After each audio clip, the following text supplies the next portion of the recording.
definitely excited for this game. It's going to be really cool. FNATIC in the first game. This is like, we're ramping up this tournament. It's been such an awesome tournament so far, and FNATIC looked dominant in that first game. Yes, it did. TPA, I think, is a little bit stronger on that blue side because they get the first pick. It means that they can potentially, get one of those champions open on toys that, can hopefully help them in that game. But I would expect to look for a slower game from TPA, try and not take too many risks, and prevent for FNATIC from snowballing at all. So they'll play a defensive game, a reactionary game, and try and beat FNATIC in the long game. Yep, and we've seen TPA how effective they can be in that passive game. Actually, in the Curse name match, actually really beat them at their own game, and it worked out very well. And also, before we get into this, if there are any TSM fans out there, I think there are a few. Just to remind you guys, there's actually a fan meetup actually going over at the Origin PC booth over in the Nolita Hall, the sponsor area. So if you want something signed for maybe a pat on the back from Dyrus, you may want to head on over there. Yeah, that's definitely going to be cool, guys. So make sure you check that out. But we'll see. We're very close to getting this game. Remember, you can vote down below. It's actually on the IGN stream. If you go to ign.com/IPL, vote and change your vote throughout the game. We'd like to see. It's kind of fun to see, how the vote goes. You get to a sense of how you feel about the game, and we actually, if enough people are voting and we see enough swing throughout the game, we actually could do some cool stuff with that, where we see charts of how the teams are doing and whatnot. It's a little bit like the stock market, except instead of huge amounts of cash, you could actually win a computer. Yeah, that would be a very cool thing. So yeah, definitely go for that Origin PC, but we'll see. Coming this next game, I'm really interested to see what TPA is going to do, and what kind of style they might play. One concern, if they do a split pushing style with Stanley, if they don't give him someone that he can join with his team, like if they do Nidalee or something, Rengar's going to be banned. Like, there's no question there. Oh, yeah. But if he does like Nidalee or something, yes, in a really long game, that split push would work, but FNATIC, they're very aggressive early on in the game. Like, they just look to take objective after objective. They're constantly forcing fights, manipulating the map. And Nidalee has the movement speed to join with her team, so that's an advantage. But it's questionable whether or not she has the damage and survivability early on, particularly when Stanley likes to go for those laning builds. So he's a little tankier, but doesn't quite have that same damage. Yep. I think we may be just about ready to get on into this too. And I am still worried about TPA and their composure. They're pretty exhausted and playing for quite a bit this weekend. Mostly the fault of FNATIC, because they are the ones who dropped them down to losers. And hopefully we'll see a few less mistakes come on in from Mistake. But real quick, guys, it's 60-40 on the fan vote right now, actually 54-46. But I want to hear what the audience here is thinking, because that's a real live atmosphere. So if you think that FNATIC's going to win this game, give it a row. Yeah. And then I don't know what row means. That's pretty good, but I remember a certain chant that I heard over at World Championships. Can you guys remind me anything? Something? TPA? TPA? TPA? I don't think they remember.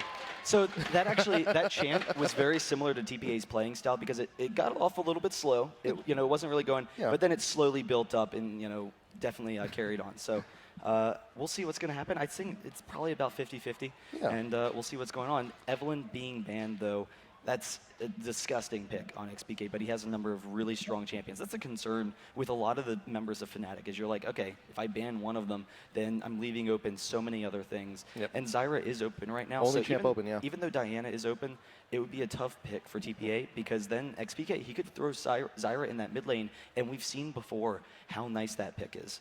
Yep.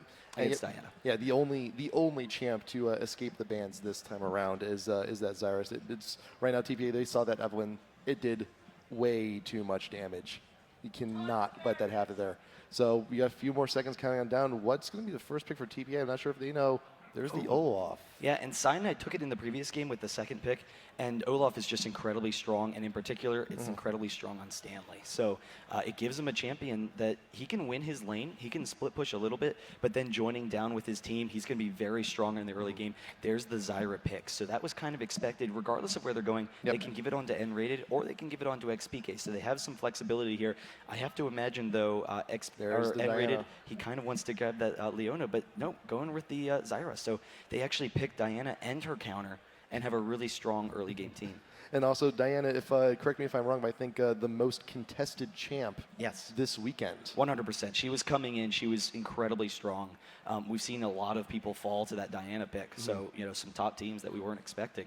And, you know, he's definitely strong. There's been so many champions. There's been such parity across the board through all the champion picks that a lot of times we're seeing champions like Diana escaping bans, and coming in it was like, how do you not ban Diana? Well, it's because there's so many other options you have to grab. But TPA going with the Caitlyn Nunu, and that is an incredibly strong bottom lane for them. It gives them a lot of flexibility right now. And you know, we've seen Caitlyn Nunu a lot this weekend. It is an extremely strong pushing lane. We may see TPA go for a very early tower, hopefully pre-5 minute. Ooh, I wouldn't mind that. Is it okay? Everyone's begging for the lock. They go for it. Well, they have the Ezreal already sealed, so that's going to be reckless. The Ezreal is going to happen, but Rammus has been pretty weak for a long time. Yeah. I can't remember. It's been 6 months since I've seen a Rammus played. I think Legion was like the last one. The Cho'Gath makes a little bit more sense. So send Cho'Gath in the jungle. That's going to be a really safe lane for them, or jungle for them. It's one of Cyanide's stronger junglers. It is his strongest jungler, actually. Yeah. You look at the numbers, he's actually had the biggest success and one of the most played junglers. It's just right there, top of the list. And we saw TPA with Cho last game. Didn't quite work out, and if I recall correctly, I think that may have actually been the first time Will Balls when he was on Cho'Gath, really for the past few months. Yeah, no, it's definitely pretty strong for Lil Balls in months. I have to imagine he's been playing it a lot, even if he hasn't played it in this tournament. It was a strong pickup for him. So they won't have that option in the jungle. I'm guessing that he's going to pick up the Mundo here, but one issue with the Mundo is how much separation the rest of FNATIC's team can give them. With the Cho'Gath and with the Zyra, Mundo and Olaf, they have to rush in, and if the Cho'Gath and Zyra split off the team of TPA, they could really easily win fights off of that. So that's pretty scary for them. But Mundo would do well against Diana when Diana's trying to come in, but there's the Shen pick, so they actually might send Olaf into the jungle, and there's the Karthus. And Karthus so far, when Anivia and Orianna have been banned, has been the strongest champion for toys this weekend. So, maybe get something going there. It will actually work pretty well against Diana, but the concern is that Karthus, he's going to have a tough time shutting down Ezreal. Ezreal's just too survivable, and if Karthus is trying to get into the rest of the team, Zyra can just close that off. She throws up a snare, she ults on her team, and then they can pick off Karthus. But it's a very transitional team, actually, looking at TPA, because you see the potential here for early objectives with the Caitlyn and the Nunu together. But you also remember, Caitlyn, one of the things, once you get into late game, is she becomes pretty much an exclusive auto attacker. So you need something on the rest of the team to make up for that. And Karthus, he's definitive, great late game champ, given the proper farm and plenty of gold, which hopefully some early towers will actually give him. Yeah, so we'll see where you can go with that. Now for the top lane, against that Shen pick, most likely, I'm assuming that they're going to send Olaf into the jungle. Soaz, he has a couple of options, but we've seen some unusual picks from him. Malphite would actually work really well with their team, but if he decides to go something like Elise, which we've seen a lot of in this tournament, Stanley's grabbed it. Jace, one of his strongest champions. Now, Jace actually, they turn into kind of a poke team. They have some nice poke. Oh, there we go. I think people are excited for the Kazakhs, though. He did lock in, so it's going to be a Kazakhs. And now, here's the thing. We've seen Kazakhs pretty strong this tournament. Now, this is actually what FNATIC ran the first game against TPA in their winner's bracket match. They brought the Kazakhs in. They threw them in there in the top lane. They also had Cho'Gath in the jungle of that game also. And, well, let's for anyone who may not know, what does Kazakhs bring to the table here for FNATIC? Well, it's kind of interesting because he gives really quick burst damage. Kazakhs, he has such a long range on his leap. He can pick up kills very easily. And we've seen some successful Kazakhs. They'd used it in TPA, right? Yes. Game one. So that really worked out well for them in that first game. So he's going to be able to dive on some of those backline champions, and their goal is going to be to pick people off quickly and then Kazakhs to jump back out of there. So if he gets going, once he gets a Brutalizer and then he goes for Bloodthirster after that, he just has so much damage. He can almost kill anyone in the game. So that's going to be a really interesting lane. I'm curious what's going to happen if Kazakhs can actually farm against Shen early on, because I would think Shen has kind of an advantage, though Kazakhs, he does have a heal. Yes, he does have that heal. He's going to be in very close quarters. I think he should be okay. But I think the most important part here is that now Diana has a dive buddy. Diana is someone who can jump into a fight with her with that leap, which we may see. We may see if they're going to be going. We'll have to see where Kazakhs evolves into those first few levels. The burst, they could take down Karthus very quickly in a lot of these fights, and maybe even early in the game they try and pressure that mid lane. And Soaz, we've seen him all the time. He likes roaming down from that top lane and ganking mid. So that's one of the biggest things that he likes doing. And so if he's able to do that successfully, they could really put Toys behind as that Karthus. And this is a great unusual pick, something fantastic to see here on main stage on the final day of IPL 5. And remember, if you want to learn a little bit more about Kazakhs, because we haven't seen them a whole lot, remember championsselect.net if you want to learn a little bit about the champs, their counters, and who they win against, and things as like. And remember, we still have our iOS app too. We have the votes. Remember, you can vote during the match if you see those huge swings. You want to get in on some of that voting action. Yeah, it will be really cool to see how that progresses throughout the game. So hopefully a lot of people get on, vote. It's going to be cool. We're looking forward to it. You get points if you continue voting and you know, pick the right team by the end. But there we go. Everyone, you know, giving their good luck, have funs in the chat. They're all really respectful, and we'll be in this game very shortly. Yep, FNATIC moving down all 5 members here in the mid. TPA, Bebe off on the side. Caitlin down bot, maybe putting a few cupcakes there. Laying in wait over on the tri-brush just in case. Axes down, a little bit of vision, and those layways also coming in just in case. There's quite a bit of fireworks in that one small side brush over the river, but Toys, he's fishing for information. He needs that vision. Yeah, and that Zyra bind, if they had been able to take out Toys, we'd seen, I think it was CLGNA versus TPA. In game 1, they had a quick bind on Toys, and we're just able to burst him down and set him really far behind. But he seems to be okay. They're going to check their lay waste here, and FNATIC, they've actually backed off. There's great ward coverage from TPA, though, coming into their bot and into that jungle. So if FNATIC decides to come in for a steal, they're going to be able to check him out. We'll see if they actually run into this Caitlyn trap, because it seems like they're going for a red steal. But if someone pops it, then that could give some vision away. There it is. Diana just could not resist that delicious treat. Just could not do it. It just looked so good down there, but they will back off now. And so it could have opened up an early aggression. Oh my gosh, but FNATIC, they're going to go back in. Yep. So a lot of times you expect teams to just leave, and they're going right back in for it. Bebe drops another trap, though. Don't walk into it, Cyanide. He was almost on top of it, and he just barely got out of there. There is a very limited amount of vision you get when you initially drop that trap. I'm not sure if FNATIC was actually spotted in there. Yeah, it doesn't seem like it. They're not playing as if they had spotted him, so I'm pretty sure they didn't.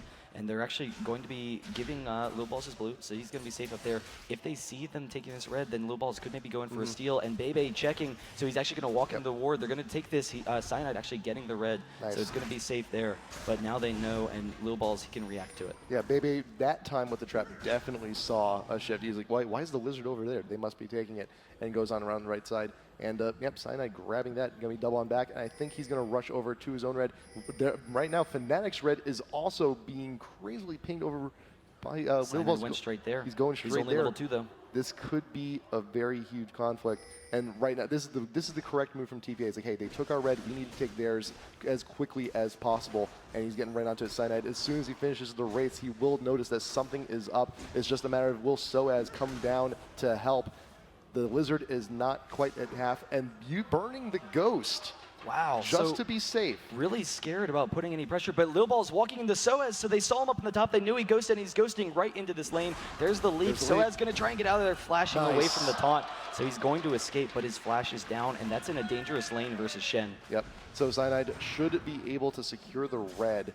And just through natural progression, they know Olaf is top, should have enough time to also go down and clear the blue also. So if all things go right, Lil Ball should only be limited to the one buff. Lil Balls is coming back up top again, though. He's sitting in that tri-bush, seeing if he can put any pressure. FNATIC kind of low. They're trying to harass down TPA some. Bebe's been returning the favor a little bit, and we'll kind of see how that lane progresses. Bebe getting pretty low. If N-Rated's able to hit a snare later on when he's away from that turret, that could be a kill. And you know N-Rated, he wants to be aggressive. When you see boots first on a support, they want to be aggressive. They want to make sure they can dive in, dive out, and get whatever CC they need. And that was also very indicative on the invade. You will not usually see boots on support unless they really go aggressive. Bebe getting caught by those vines, one free mystic shot there. And Expect going, doubling back, grabbing the Wraiths to try and help supplement the farm already getting in mid. Yeah, and the binds from N-rated, being able to hit so many of them, it's putting TP or Bebe in a kind of tight spot because he's taking some harass. He's had to use all of his health potions. But normally, I would kind of expect Caitlyn Nunu to be able to harass down Zyra some, but she's just such a strong support. And one of the cool things with Zyra is the range. When you use the range saplings, you can actually just cause them to target champions just by clicking to attack. You don't actually even have to attack, and it's really dangerous. But there's the Ignite onto Bebe. Cyanide coming down. They're trying to force this. He got still shots down. Mistake is bound inside the brush. Cyanide going to scream just a little bit, get those silences in. A little bit of CC, making back off. Will Balls, he was present down here in the bot. There will be no kill here, but there were some ignites used at the very least. Yeah, and I'm kind of surprised. N-rated, he used his Ignite very early on without hitting the snare, so just trying to get Bebe low enough. I think the idea was to pressure Bebe off of attacking. So, you know, by using that Ignite, getting him low, it prevented Bebe from feeling as comfortable, and they were trying to see if they could force something. But TPA, with the follow-up from Lil Balls, they're playing very safe right now. So they didn't go in for any kills very aggressively because they don't want to threaten giving up an early kill to Ezreal. And Lil Ball's still down here in the bot, looking for free damage onto Reckless. The axe keeping him slow, but it does manage to shift out of the way. But N-rated almost ate a net to death. Nice flash, just right in the nick of time. Yeah, that was really scary for N-rated. The quick burst, and if that built-over Peacemaker had hit from Bebe, that would have been a kill, and that would have really helped them in that bottom lane. But we'll see how this kind of progresses. Karthus Toys, he seems to be pretty comfortable in the mid lane, but so is XPK, and XPK has an early blue, so he was able to get that blue for, from his team, and that's really going to be really strong for him in harassing down Karthus in that mid lane. They want to shut down Karthus and prevent him from farming. So Karthus, he's probably going to be forced into a Catalyst, which is very strong. Yeah. But if he's delayed on damage, that could allow FNATIC to be aggressive early on without having to worry about that ultimate. And talking a little bit about aggression, Cyanide, when he went to buy the move 5 boots. So he wants to have a little bit more map presence. We may see him gank a little bit more often than usual. And once he gets to those GP10s, you wouldn't really need to spend a whole lot of time in zone jungle. He can just continually pressure those lanes. There's that first pink ward. There's that first clear. Yeah, so that's really important for them to keep control of that push so that Cyanide can't get in without them recognizing, or even XPK, because XPK likes to roam a lot. He hits Toys a little bit, just wearing him back, and Toys, you can see, is kind of scared in this lane now. He has to realize that the damage from XPK is very, very strong. It's very quick. He does have the wall to try and slow XPK down, but it'd be tough. XPK could probably get out. A lot of damage. XPK goes for the race, and he actually jumps right into him. He's forced to flash out because they're pursuing him. Olaf and Karthus right on top of him. Yeah, a little bit too aggressive. Just fall back, grab your own, for at least for the first few levels before you can take it easily. Then rated, getting chunked out way huge again, but there's the stick with the flash, followed up with a Shen ult. First blood with the Karthus ultimate, followed on up. Second one going to Stanley.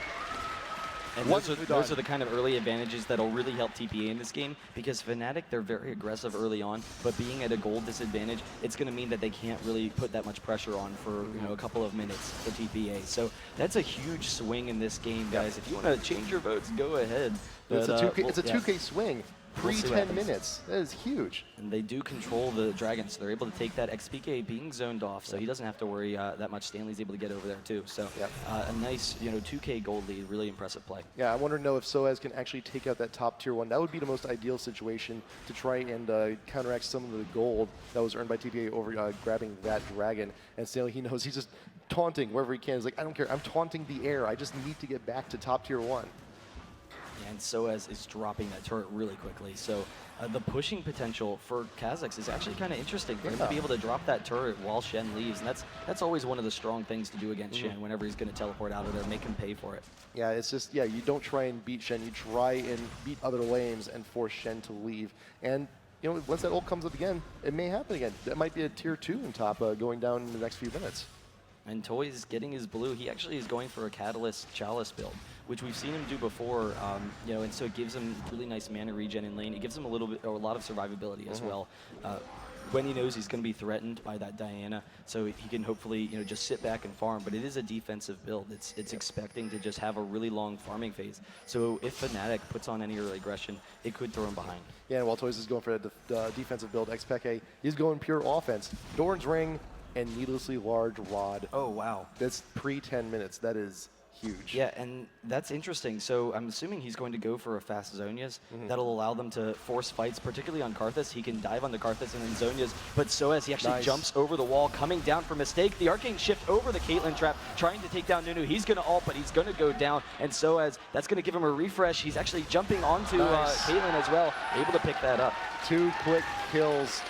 Some revenge now here in the bot lane. Hey, Soaz, he can make a trip down the bot lane too. And with all that damage on Kha'Zix, they should be able to take down the bot tier 1. Lil Balls, he's here to help defend both all this wave clear here from FNATIC. He's not going to be able to do much. Well, he's not level 6, so he has to watch out because if he's caught by a binding, they could dive on him. They get down the turret. So 2 turrets down very early on for FNATIC, and all of a sudden, that 2-kill early lead from TPA has just disappeared, and now there's a 500 gold lead for FNATIC and lots of map control. So, yeah, so much right now. And Stanley, he's trying his best here to free farm top lane. There should be plenty of time, actually, for Soaz to return because Cyanide will be holding down the fort in top lane just for a little while. He is level 6. He's starting to get those feast stacks up, and he's moving very fast with those move 5s, and he's got his first GP10 too, so some of that income is going to start rolling in. Yeah, it's a really nice build. It gives him a lot of map control. He gets tanky fairly early on. And a quick oracles is possible too. Yeah, that's what I'm kind of thinking, feeling from Cyanide, because they want to put on that map presence. They already are at an advantage, but TPA, they actually have been dropping wards now, but if you look at their inventory, you see a lot of them waiting. Yeah. So FNATIC knows, or at least that TPA at least has the intention of dropping a lot of wards. And Little Balls, he had an early oracles as well, and we always see that, like 10-minute mark every single game. Little Balls has his oracles. Usually Olaf is going to be safe because of his ultimate and Ghost, but he still has to watch out because if Diana catches him, she's going to be able to burst him down pretty quickly, and a loss of the oracles is always brutal. Yeah, and Ghost not too effective in getting out of that whirlwind of pain as a Flash normally would be. Zyra engaging on the baby. There's the ultimate from Ezreal as well, trying to chase it down. The Arcane shift, taking them down, but Shen trying to turn it around. Enraid's forced to flash out because Stanley would have gotten them. But this is perfect though. This is great for FNATIC. They forced out the Balls out of position though. He's walking into Soaz and he's going to drop very, very quickly. If XPK gets over, he flashes into him. There's the lost oracles, and that was the biggest threat against this high burst damage team that FNATIC has. For them to lose that early, that is a massive disadvantage. And look at the dive potential coming in for FNATIC. It's like, oh, we got a wall separating you. Too bad. I can blink on over to you. And I've got a leap. Who cares? That actually happened. The exact same thing happened in game number 1, I believe. For FNATIC TPA, because they had the Kha'Zix pick, he came down mid, and Little Balls, he caught him out of position, and they had the burst damage to drop him with that oracles. Yeah, and it was perfect because imagine what would have happened if Shen didn't use the ultimate to go down bottom. He would have been relatively close by. He could have been there to make a difference, but you know what? It's too bad. He was down bot lane, too busy helping. Yeah, I don't even know if the Shen ultimate, with how much burst damage they have, is enough. They have so much single target burst that they should be able to eat through that Shen ultimate pretty quickly, and that's kind of scary. Yeah, and that's the worst thing to have happen to, like in late game. You try to Shen ult someone, you try to save them, you're doing your best. Taking the mid, but so 3 turrets down. Yeah, 3 turrets, all the tier 1s now gone. XPK, he's not satisfied with the turret. He also wants to kill onto Toys. Plenty of damage, and Soaz also in the mix. Yeah, and so XPK, he knows he doesn't want to leave himself without that moon rush, so he backs off. He gets the quick damage. It allows Soaz to jump in, get the reset, and then jump back out. And that is the real strength of that Kha'Zix pick. And they're still bullying their way down the mid. Heck, XPK, he actually jumps onto Bebe, trying to take him out there and forcing him back. But we'll see what kind of pressure they keep on putting on, because they are just in complete control of this map right now over TPA. And TPA, usually we see, is one of the best teams in the world at map control. 2-shot combo from XPK brought maybe down to half. And level 11, that's level 2 in that ultimate. This so much more burst down that kit. Soaz soon will also be 11. He's going to have way more damage with his ultimate. It's looking, it's again, very early on, starting to look grim. Yeah, it's not a good sign for TPA right now, but they have split pushing potential with Stanley. They have a couple of globals to try and get themselves back in, and more importantly, Toys, he actually just bought a Rod of Ages and hit level 11, so that's really a significant thing for him. It's going to give him some damage. He's going to be able to help control the map a little bit, and if they try and dive on him, they might kind of regret it. So FNATIC now, all of them, starting to make their way down here to the bot river because the dragon has now just respawned. Oracles on Cyanide clears the way. There are no wars. There is no coverage. Should be a free dragon here for FNATIC to extend the gold lead even further to now a 3K lead. Yeah, and they're going to be able to take out back the map control, so I wouldn't be surprised to see FNATIC actually clear out all the wards in the jungle. Kha'Zix could actually go in for that blue potentially, bursting down toys a little bit. But you see Cyanide, he has the oracles. He's going to clear out the wards in the bottom jungle, and then they're going to want to ward just the entire jungle. And then that's going to allow them to pick people off. And they have great pick-off potential to try and get those kills and continue to snowball this game. Yep. So TPA, they need to keep vision of FNATIC in any way that they can. Yeah, and TP is also still a little undecided on where they should defend. They know Reckless is down bot pushing. They know Soaz is going to be up top pushing. And you have the remaining members of FNATIC all here pressuring the mid. It's just like the laning phase is still going on. Yeah, but the issue is with the early kills, the laning phase won't be on much longer. But Toys, he's able to shut down that mid pretty effectively. He's still able to grab his Wraiths, so that's a pretty significant thing for him. So he's going to keep up his farm. He's going to be able to slow down the game a little bit for them, and that's really significant. So as hanging around a little bit by the blue spawn area, we may see him go from behind tier 2 and mid. After he takes up those wolves. He could just leap right over, kill Toys, and then leap right back out. And that leap is so dangerous too. He's waiting for it too. He's got level 2 in the ultimate. He's got those wings. There's expected with the initiation, trying to pull Toys back. Zyra ult being used, but mission accomplished. They push TPA back. They should be able to secure that tier 2 in mid, but here comes Soaz using the stealth. Karthus ult front loading a little bit more damage, and there's Lil Balls out in front with Shen. Shen will not be a factor in this fight, and there's that burst we were talking about earlier. Doesn't even matter. The Shen shield, worthless now. Yeah, and Karthus, without being able to get a wall on the team, they don't have that long-range initiation. So Olaf just chasing him down by himself, and he goes down fairly easily, and the burst damage, it was too much for them. So I'm a little bit surprised that Toys actually lived underneath that turret, or that they tried to defend it. So they were really concerned about losing that turret. It would really lose a lot of map control, and it would mean one fight for FNATIC would result in a lost inhibitor. But when Zyra used the ultimate, it completely zoned TPA off of that turret. So then after that, they were like, okay, some of their cooldowns are down. Let's just try and see what we can force. But they don't have the initiation, so FNATIC can just retreat very easily. FNATIC members, they did decide to back, buying up a few nice things for themselves. Diana actually going for the death cap instead of the Zonias. So pure damage, recognizing, hey, burst is pretty good right now. We saw what we did earlier against that Shen shield. It was pretty good. Might as well keep continuing that, and also going for the Magic Pen boots also. And a few wards, can never hurt. Hex Drinker up on Kha'Zix. More wards being cleared out by Cyanide there in top river. So Kha'Zix, he's got the Hex Drinker, and he's got the Brutalizer. He's got plenty of sustain also in that Vamp Scepter. Well, and you can tell by going for that Rabadon's build, some more oracles. Yeah, Cyanide, got it. Going for that Rabadon's build, it allows them to burst down Karthus very quickly, which is going to give Soaz the reset, which is what they need. They need to kill Karthus without letting him get into their team. If they kill Karthus away from their team, then that's a really good situation for them. So getting that burst, even though he won't have quite as much survivability, which is why it's a little bit surprising to see that Rabadon's, it's still going to work out very nicely. Yeah, anyway, he's doing fine with the income. He's still even with relatively even Toys. Oh, they could. Right now, FNATIC, they are slightly split. Cho'Gath has to return back to the mid. Soaz on Kha'Zix, he's still top lane. They could actually sandwich TPA here right in the mid. Everyone right there, they're just all collapsing. Yeah, Cyanide looking for a rupture. There's Stanley. He is caught in those vines. Has to dash away. And there's Soaz over on the side. Shrew Shot Barrage going down. The Azult for Zyra picking up 2-3 members of TPA. Toys will be the first one to go down. And FNATIC avoiding the AoE. Here comes the Karthus ult, but not going to do a whole hell of a lot. Soaz does not care. Leaping straight on in to the turret range and leaps right on out. Ekpeke with the dash. Picking up Bebe as well. That is 4 for free from FNATIC. They absolutely crushed TPA in that fight, and a big part of it was Soaz.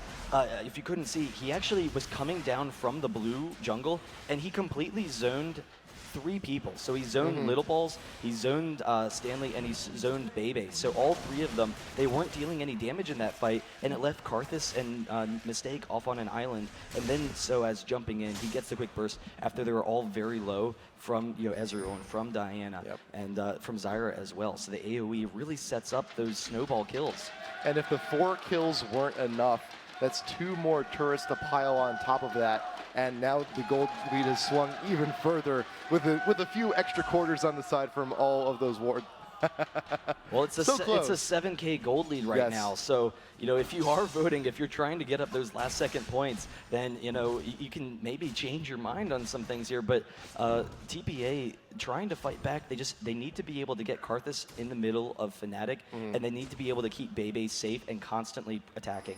The issue is there's so much pressure from Kha'Zix and Diana that Bebe on Caitlyn, who Caitlyn's usually one of the safest ADs, is threatened. Reckless, he's actually going for the bot. He's going to go after Bebe. Arcane shifting after that red. It's One more awarded. Mystic shot, but Shen trying to turn it around. He backs off at the last second. So the Shen ult, it's been forced out, and that's a serious disadvantage for TPA coming up. Yeah, and to be completely well, right now, Lil Balls are getting caught. Leap from Soaz, more than enough following up the rupture from They're Cyanide. threatened so much Wow. all over the map. TPA can't even place wards right now. And usually I was going to say Caitlyn is one of the safest ADs in the game, but you see in these fights, Bebe's not comfortable sitting up there and attacking because of how much burst damage FNATIC has. They can't control their front line.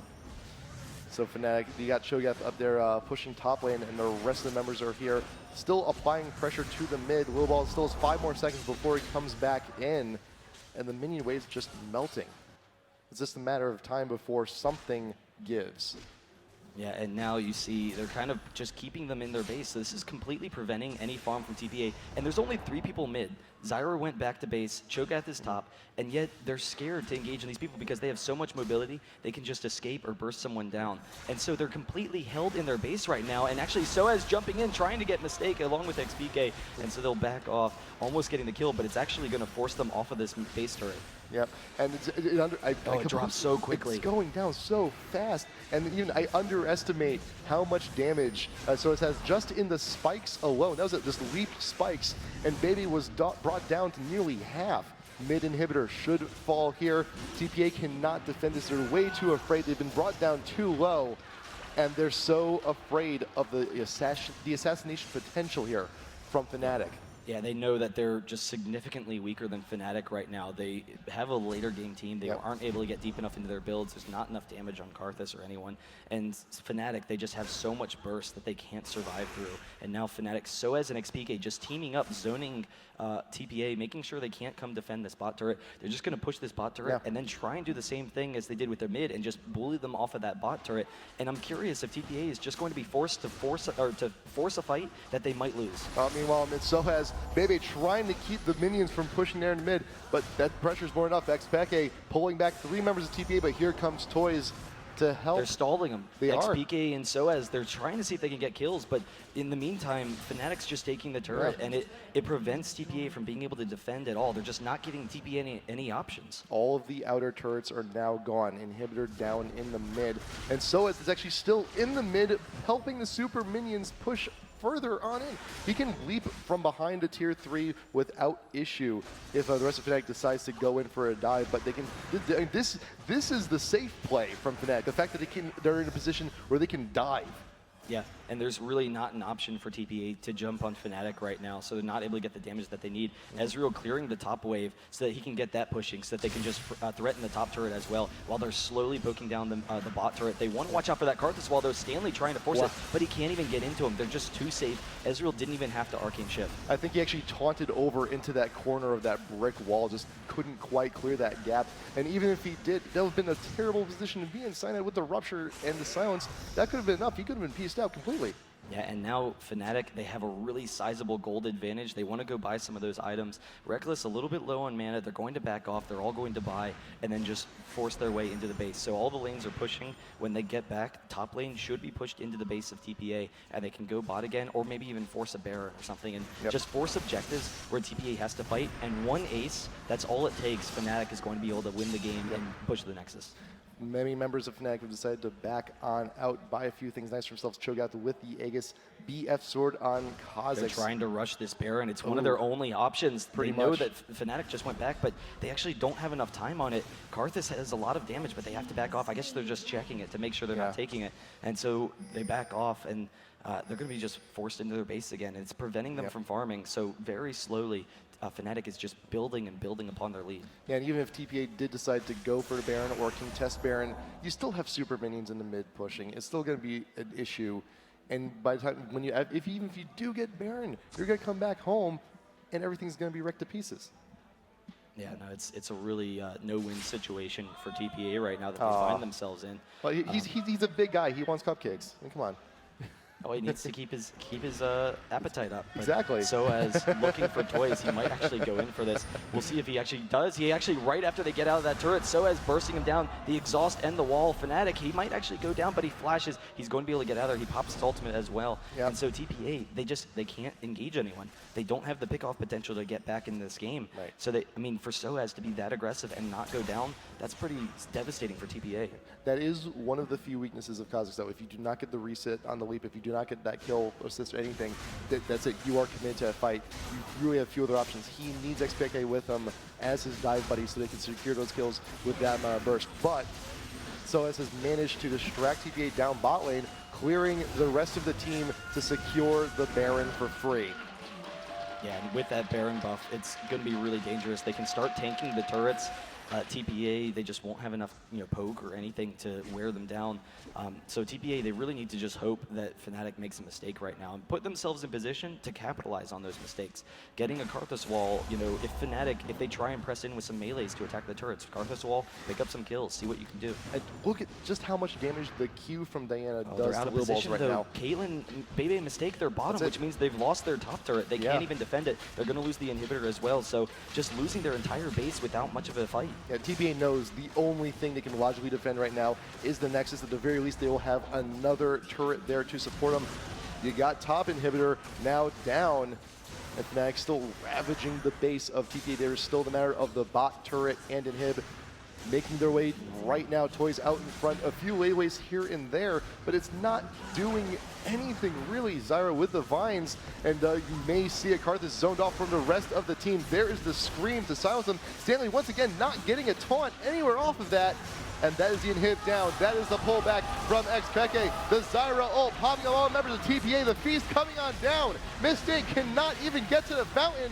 All the members of FNATIC are well and healthy. 3 members of TPA are down. The Nexus about to fall. FNATIC has defeated the current world champions and will go on to the grand finals of IPL 5. And that's going to be a rematch of FNATIC and World Elite, and that was a hell of a match earlier. But FNATIC seems to have TPA figured out. TPA didn't lose to anyone this entire tournament except for FNATIC. Yep. FNATIC 4-0'd TPA, and they were their only losses the entire tournament, which is a really impressive showing. Season 1 versus Season 2. Great sportsmanship. A lot of respect from these players. God. These guys are really amazing. Really impressive These play guys for are FNATIC. amazing. You know what? Right now, Alternate's got to be kicking themselves, man. Yeah, well, alternate, they're not FNATIC in this situation. They have a strong team in some aspects, but they've kind of been struggling recently. So for FNATIC to get that opportunity to come in here, that's fantastic for them. That's really an incredible opportunity, and they've really shown what they're capable of after a couple of disappointing performances. And it's really just the biggest surprise of this tournament. And we saw earlier today, WE versus FNATIC. FNATIC tried to make a comeback in game 2 and 3. Well, they're going to get their chance, their second chance now. It's a best of 5 with a 1-game advantage. So WE, they need to win 1 game in order to pick up or they need to win 2 games in order to pick up that victory. FNATIC, on the other hand, they need to win